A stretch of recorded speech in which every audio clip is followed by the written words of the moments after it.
Usagi, the living room is still dusty. It looks like it hasn't been wiped properly. I don't want any dust. Clean it thoroughly. Madam, I already wiped the furniture in the living room carefully. Wipe it again. I don't want any dust. Diyos ko, hindi pa nga ako tapos dito at halos katatapos ko lang punasan lahat ng gamit sa living room, punas ulit.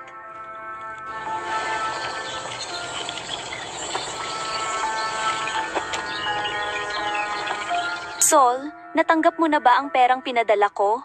O Ate Usagi?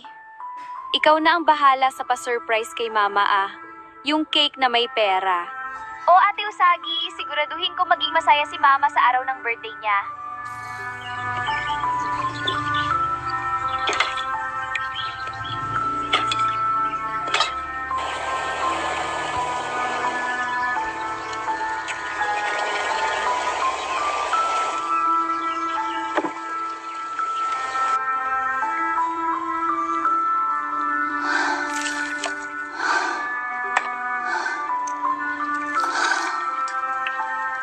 Mama, malapit ko na maipadala ito sa'yo. Alam kong sobra kang matutuwa kapag natanggap mo na ito sa kaarawan mo. Sol, bakit ka umiyak? May nangyari ba? Ate, wala na si Mama. Sol, ano bang pinagsasabi mo dyan? Ate, wala na si Mama, patay na siya.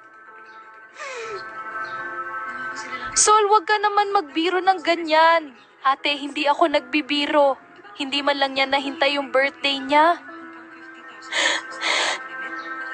Bakit naman siya namatay? Dahil daw sa diabetes niya. Kaya siya namatay, ate.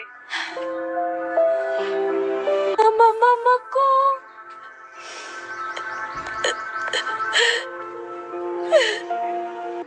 Usagi, are you okay? Ma'am, my mother passed away. Oh, Usagi, I'm so sorry. Thank you, ma'am. Ma'am, may I please go home to see my mother? I'm sorry, Usagi, but I can't allow you to return to the Philippines. I'm afraid you might not come back like what our previous maid did. I understand, ma'am. I'll advance your salary instead and send a donation for your mother.